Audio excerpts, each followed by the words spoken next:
주님, 오늘 이 말씀을 이 거룩한 부활절에 함께 나눌 때 말씀을 전하는 종이나 듣는 성도들 모두가 죽으시고 부활하신 주님의 음성을 들을 수 있도록 역사하여 주시옵소서. 우리 주님 예수님의 이름으로 기도드립니다. 아멘. 오늘 이 부활절 아침에 저는 베드로와 부활에 관한 말씀을 나누려고 합니다. 제가 웬만하면 원고를 그대로 읽도록 하겠습니다. 저는 최근까지도 복음서에서 베드로를 생각할 때마다 얼마나 그가 믿음이 없었는지, 그리고 수제자이면서도 왜 그렇게 예수님의 부활을 믿지 못했을까 하는 의문을 가지고 있었습니다. 심지어 부활하신 예수님을 직접 몇 번씩 만나고도 제가 보기에는 엉뚱한 생각과 행동을 여전히 할 만큼 믿음이 없어 보였습니다. 그래 참 저도 믿음이 그 정도도 아니면서도 비난을 많이 속으로 했었습니다. 그러다가 제가 올해 들어서 다시 성경을 읽으며 갑자기 베드로의 마음이 생각나게 되었습니다. 여러분, 베드로가 예수님이 살아계실 때 마지막으로 본 것은 바로 대제사장의 집에서 예수님이 재판을 받으실 때였습니다. 본문 우리가 읽은 누가복음 22장 60절에 주님은 저 앞에서 재판을 받고 계시고 베드로는 멀찍이 자기가 예수님과 한패가 아니라는 것을 마치 증명하듯이 멀찍이 숨어서 재판을 지켜보고 있었습니다. 그런데 주위에 있던 사람들이 자꾸 너도 너 저 예수와 같은 편 아니냐라고 자꾸 물어보니까 베드로가 한 번 부인하고 두 번 부인하고 세 번째는 아주 강하게 예수님을 저주까지 하면서 부인했다고 기록합니다. 그런데 61절에 참 기가 막힌 기록이 있습니다. 주께서 돌이켜 베드로를 보시니, 베드로가 여전히 세 번째로 막 더 강하게 내가 저런 인간을 어떻게 아냐고 막 부인하고 있는 중에, 그러면서 베드로가 찔렸는지 주님이 계신 곳을 바라봤는데 주님이 재판받으시는 중에 한 번도 안 바라보시다가 주님이 우연히 고개를 돌려서 베드로를 바라보시는데 눈이 딱 마주친 겁니다. 저는 주님이 베드로의 목소리를 듣고 이렇게 돌아봤다고 생각하지 않습니다. 그냥 주님이 어떤 마음으로 베드로 쪽을 혹시나 하고 이렇게 봤는데 베드로가 거기 있었는데 마침 베드로는 주님을 강하게 세 번째 저주하며 부인하는 중이었는데 눈이 마주친 것입니다. 그리고 그때 닭이 두 번째로 울었다. 우리 옛날에 시골에 닭이 한 번 울고 또 한 30분쯤 있다가 한 시간쯤 있다가 또 울고 그러잖아요.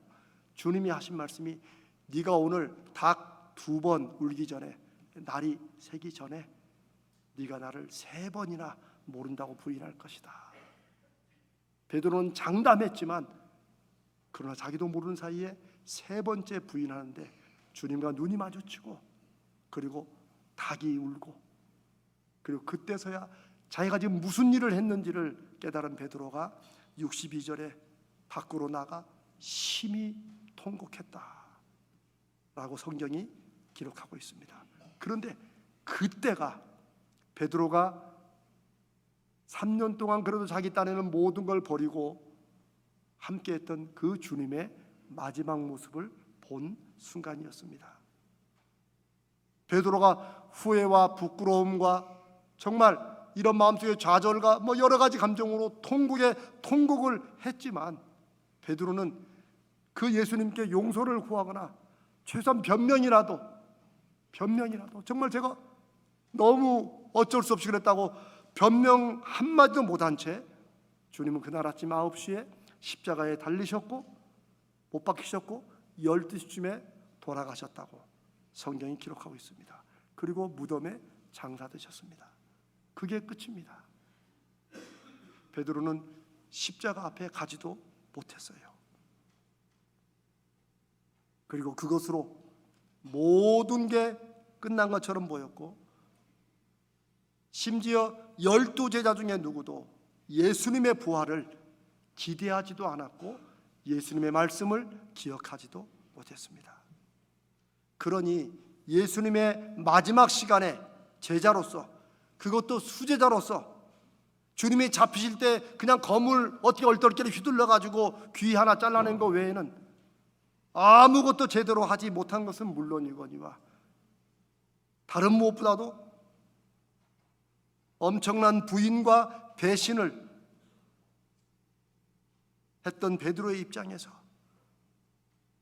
억울하게 재판받으시면서 마지막 부인하는 순간에 주님과 눈이 마주쳤던 그 광경을 생각해 볼 때, 베드로가 그 후로 3일이 지난 주일 아침에 난데없이 함께 예수님과 같이 신앙생활했던 그 여인들이 와가지고 예수님이 부활했다고, 그 무덤이 비어있고 우리가 주님을 만났다고, 그리고 주님이 우리에게 가서 부활하셨다고 말씀을 전하라고 했다고, 이런 얘기를 했을 때, 만약 여러분이 베드로였다면 여러분 기뻤을까요? 좋았을까요? 할렐루야 했을까요? 저는 제 마음을 베드로에 놓고 생각해 보니 성경에 기록된 것과 똑같습니다. 정신이 없었을 것입니다. 이게 대체 무슨 황당한 얘기인가? 혼란스러웠을 것입니다. 누가복음 24장 11절에 12제자의 10명의 다른 제자들은 여인들의 그 부활 소식을 전해 듣고는 헛소리하는 것으로 듣고, 그럴만하죠 여러분. 헛소리하는 것으로 듣고 그 말을 믿지 않았는데 12절에 보니까 베드로는 아무 말 없이 일어나서 무덤을 향해 달려갔다고 그랬어요. 그리고 무덤을 확인했다고 그랬어요. 그러면서 무덤이 비어있는 것을, 예수님의 시신이 없는 것을 놀랍게 여겼다. 그런데 여러분, 이 놀랍다는 것은 주님이 부활했구나 이게 아니고 원더링이라는 영어 성경으로 번역했는데, 그것은 이게 대체 무슨 일인지 이게 전혀 상황 파악을 못하는 그럴 때 쓰는 단어입니다. 베드로의 마음속에 수많은 생각이 오갔을 것입니다. 예수님이 이런 베드로와 제자들에게 2번씩이나 나타나셔서 만나 주셨습니다. 내가 다시 살아났다. 내가 너에게 했던 말이 있지 않느냐, 약속이 있지 않느냐. 그랬음에도 불구하고 어쩌면 베드로는 다른 무엇보다도 부활하신 예수님이 영인지 진짜로 보낸지 그걸 파악하는 것도 그렇겠지만, 일단은 베드로는 주님의 눈을 똑바로 볼 수가 없었을 것입니다.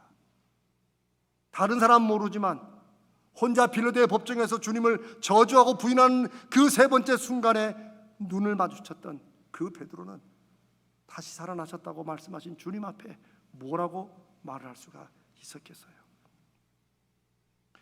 성경의 기록을 보면, 특히 복음서에 보면 베드로는 늘 앞장섰습니다. 왜냐하면 나이도 제일 많았고 또 수제자라고 이름이 제일 먼저 나와요. 베드로는 대답도 잘했습니다. 너희는 나를 누구라고 하느냐? 주는 그리스도시요 살아계신 하나님의 아들입니다. 정답만 딱딱딱. 주님께 칭찬도 많이 받았어요. 자신만만했어요. 막 바다 위도 자기도 걷게 해달라고 하고, 모두가 다 주님을 버려도 나는 주님을 결단코 버리지 않겠다고 이렇게 말했던 베드로인데, 주님이 부활하신 이후에 베드로가 무슨 말을 한 게, 사람들에게는 말을 했지만 주님께 무슨 말을 했다는 기록이 아무것도 없어요. 저는 그것을, 하긴 베드로가 주님께 무슨 말을 할 수가 있겠나 싶은 생각이 듭니다. 그런 베드로가 예수님께 대해서, 예수님의 말씀에 말을 하는, 대답을 하는 처음 기록이 오늘 본문 요한복음 21장 15절부터 나옵니다. 요한복음 21장은 여러분이 오늘 가서 한번 꼭 부활 아침에 읽어보실 만한 좋은 말씀입니다. 베드로와 예수님의 세 번째 만남을 자세하게 기록해 놓고 있습니다. 지금 제자들은 이제 예루살렘에서 갈릴리로 돌아와 있습니다. 근데 이게 예수님께서 여인들을 통해서 또 이미 그 전에 너희들이 갈릴리로 가고 내가 갈릴리에서 너희를 만나겠다라고 한 그 말씀을 기억해서 믿고 왔는지, 아니면 어차피 예루살렘은 너무나 무서운 곳입니다. 예수의 잔당들을 죽이려고 찾는 사람들이 여전히 있기 때문에 숨어 있다가 그래도 안전한 곳 갈릴리로 왔는지 성경이 그건 밝히고 있지 않습니다. 그리고 지금 21장 그 갈릴리에서 베드로와 제자들이 예수님을 기다리고 있었는지 어쩐지 분명히 나오지 않습니다.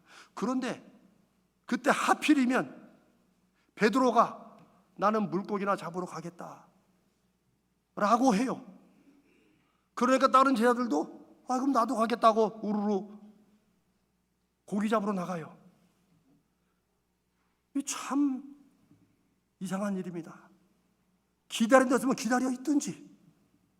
이걸로 봐서 대체 베드로가 왜 다시 물고기를 잡으러 갔는지. 그런데 그 다음 기록에 보면 밤새도록 그물을 던졌는데 한 마리도 못 잡아요. 사실 이런 일은 뭐 거의 없잖아요. 뭐라도 잡아야지. 그런데 밤새도록 허탕치고 이제 새벽에 동이 터오는데 예수님이, 그러나 성경에는 다른 제자들 누구도 그분이 예수님이라는 것을 알지 못했다고 했어요. 뭐 새벽녘이라 어스름풀에 하기도 했고, 그런데 그 예수님이 멀리서 고기 잡는 그들에게 이렇게 말씀하십니다. 그물을 배 오른편에 던져라. 그러면 잡을 것이다. 그리고 이들이 너 누가 또 말을 해주니까 예수님이라 생각지 못하고, 그러니까 여러분 밤새도록 고기 잡는데 순 왼편에만 뭐 그물을 던졌겠어요? 그럴 건 없죠. 이쪽 안 되면 이쪽도 해보죠. 그러나 다시 오른편에 던져봅니다. 그랬더니 그물을 들 수 없을 만큼 많이 고기가 잡혔다. 그런데 여러분, 바로 이 장면, 이 사건은 제자들에게, 특별히 베드로에게, 그리고 오늘 우리들에게 무언가를 생각나게 하는 그런 사건입니다. 바로 예수님이 베드로와 다른 제자들을 처음 만나셔서 제자로 부르실 때 똑같은 상황이 일어났어요. 밤새도록 고기를 잡았는데 한 마리도 못 잡고 그물을 싣고 있는데 주님이 오셔서 배를 좀 빌리자 하시고 배에 오르시고 조금 뛰어, 사람들이 워낙 많으니까 그래서 배에서 주님의 하나님의 말씀을 전하십니다. 베드로는 꼼짝없이 거기서 피곤해 죽겠는데 이제 그 얘기를 듣고 있는 거예요. 얼마나 이해했는지 모르지만 그 다음에 주님께서 더 깊은 데로 가서 그물을 던지라. 베드로가 한 말이 뭐예요? 밤새도록 잡은 게 없지만 그 말씀을 제가 한번 의지해서 던져보겠습니다 하고 그물을 던졌는데 그물이 찢어질 만큼, 다른 배들이 와서 도와줘야 할 만큼 많이 잡았습니다. 그 잡힌 고기를 보면서 그때서야 베드로가 예수님이 설교했던 말씀이 생각났는지 주님 앞에 무릎을 꿇으며 자기가 죄인이라고, 자기는 주님 같은 분을 모실 수 없다고 고백합니다. 그리고 그때 예수님께서 이제는 네가 물고기 잡는 어부가 아니라 사람을 낚는 어부가 되라고 주님의 제자로 부르시죠. 그런데 주님이 부활하셔서 세 번째 만나는 그날도 밤새도록 고기 한 마리 잡지 못한 그들에게 주님은 또 오른편에 그물을 던지라고 하시고 순종하는 그들에게 고기를 잡게 하십니다. 제자들이 그걸 깨달았는지는 모르겠어요. 그러나 우리는 알 수 있습니다. 그때 사도 요한이 저기 계시는 분이 주님이라고, 주님인 것 같다고 그렇게 베드로에게 얘기를 하자 베드로가 급하게 우통을 벗고 있다 겉옷을 다시 입고, 이거 아마 예의를 차리려고 했던 것 같아요. 겉옷을 입고, 여러분 보통 우리가 뛰어들 때는 우리 입었다가 우리 벗고 들어가잖아요. 물속으로. 그렇죠?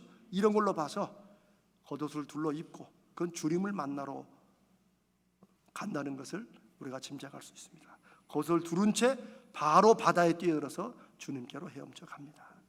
저는 예전에는 베드로는 여전히 성격이 급하다라고 생각했는데, 제가 오늘 말씀을 나눈 것처럼 쭉 묵상을 다시 해보니 이건 베드로의 성격이 급한 것도 있겠지만 베드로가 주님을 기다렸다.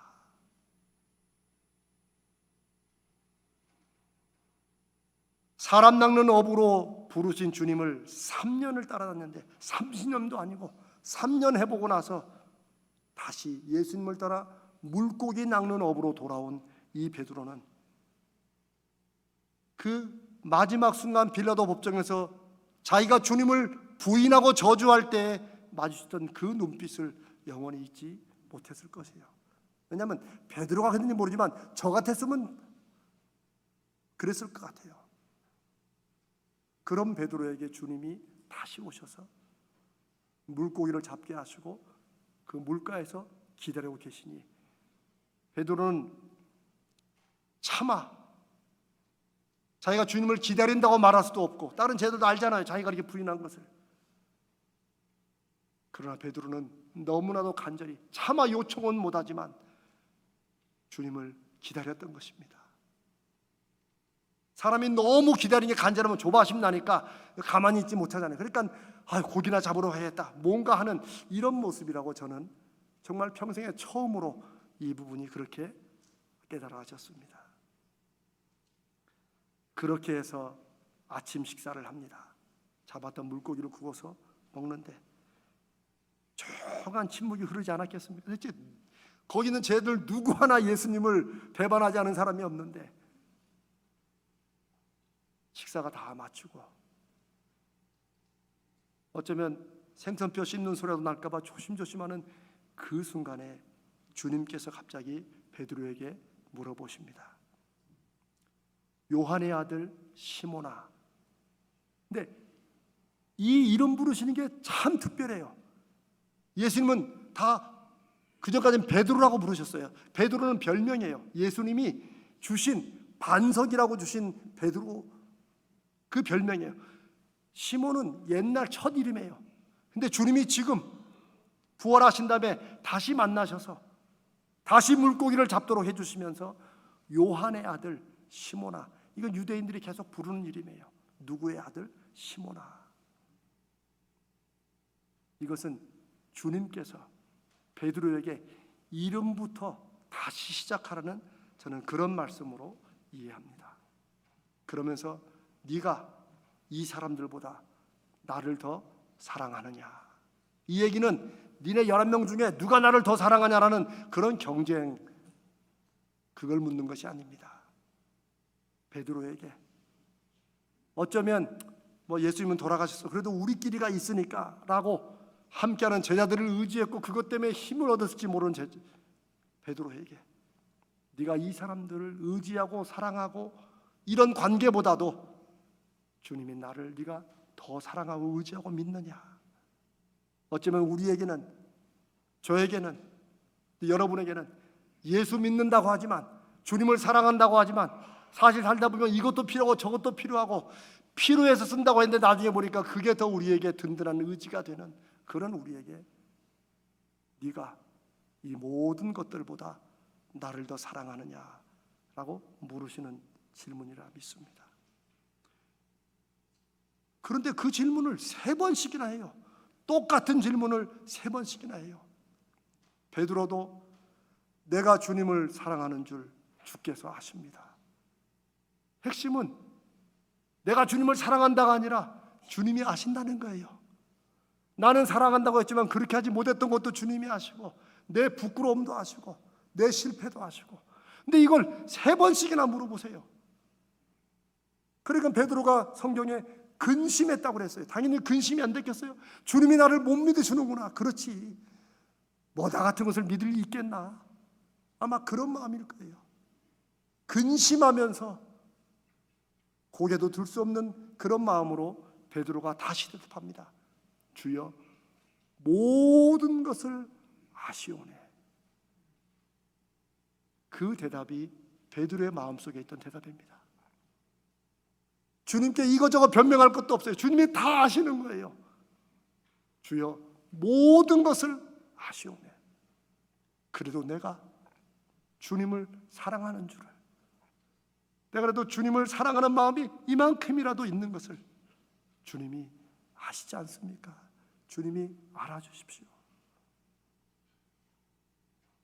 그리고 주님은 세상의 어떤 질문보다도 지금 베드로에게는 야, 너 어떻게 그럴 수 있냐? 아니면 너 수제자인데 앞으로 그러면 안 된다. 뭐라고 좀 꾸짖으면 속이 편한데, 사실 베드로에게 네가 나를 사랑하느냐는 질문은 가장 아픈 질문이에요. 가장 안 듣고 싶은 질문 아니겠습니까? 그런데 주님이 그런 질문을 왜 3번씩이나 물으셨겠어요?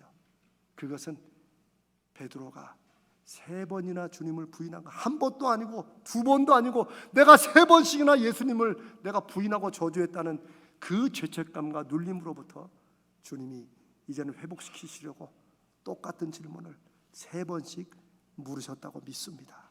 네가 나를 사랑하느냐? 네가 나를 사랑하느냐?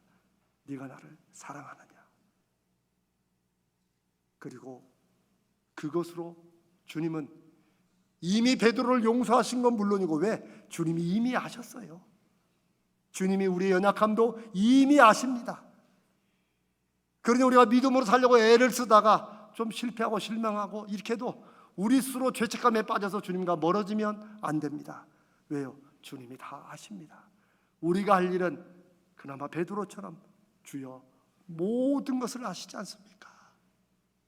그래도 제가 주님을 사랑하려고 하는, 사랑하는 마음이 있는 걸 아시지 않습니까?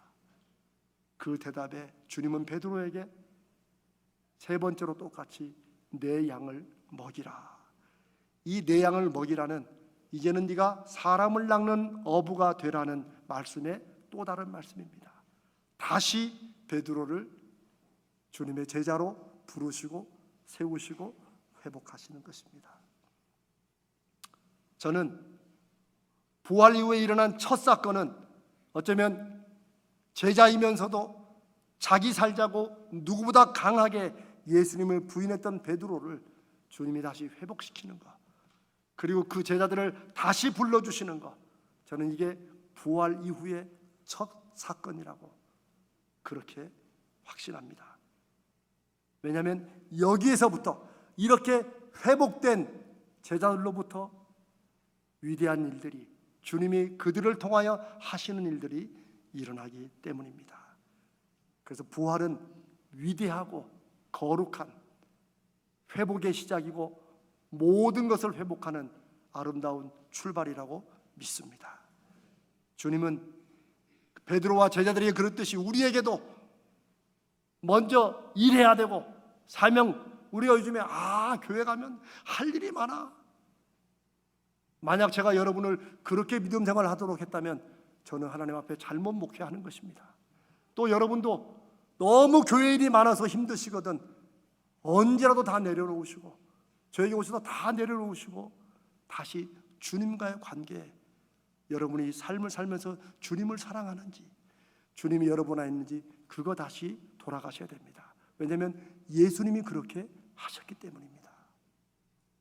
예수 믿는 시간이 오래될수록 이것도 있어야 되고 저것도 있어야 되고 복잡하고, 흔히 말하는 대로 교회에서 예수도 돈 있어야 믿어. 저는 어렸을 때 그 얘기를 듣고 컸어요. 그러나 정말 예수도 돈 있어야 믿고 교회도 돈 있어야 행세하는 거야 라고 한다면 이건 교회가 아닙니다. 이건 그냥 세상의 단체일 뿐이고 세상이 얘기하는 종교의 하나일 뿐입니다. 저와 여러분 모두가 2024년 이 부활의 아침에 주님이 베드로를 부르시면서, 오늘 저와 여러분을 다시 부르시면서 일이나 사명이 아니라 먼저 주님을 사랑하는지, 주님과의 믿음의 관계가 있는지, 내가 때로는 투덜거리고 베드로처럼 부인도 하고 이렇게 하지만 그래도 마음 깊이에는 나를 위해 죽으시고 부활하신 그 주님에 대한 믿음이 있는지, 이걸 확인하시고 그걸로 인생을 살게 하시는, 그리고 그런 믿음이 모여서 우리가 주님의 이름과 영광을 위해서 사람들에게 예수 믿고 살아야 된다고, 그래야 우리처럼, 우리 가정처럼, 이렇게 믿음의 열매를 맺는다고. 이것이 2000년 전에 부활을 이후로 시작되었던 교회의 모습이고, 그것이 오늘 2024년에 저와 여러분이 이 가자제일교회라는 이름으로 함께 모여서 교회 열심히 하는 것이 정말 주님을 사랑하는 마음으로 하는 것임이 우리가 서로 알고 그것이 증거되고 사람들에게 나타나는 그런 새로운 전환점, 믿음의 결단의 순간 되시기를 주님의 이름으로 축복합니다.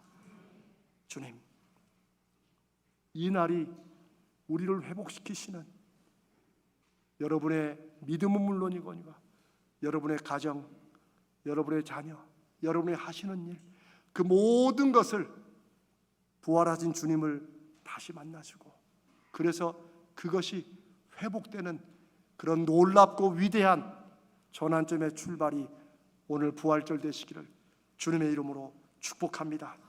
바로 이 회복에 우리 인생과 우리 교회와 하나님이 우리를 쓰신다면 이 사회의 미래가 달려있다고 믿습니다.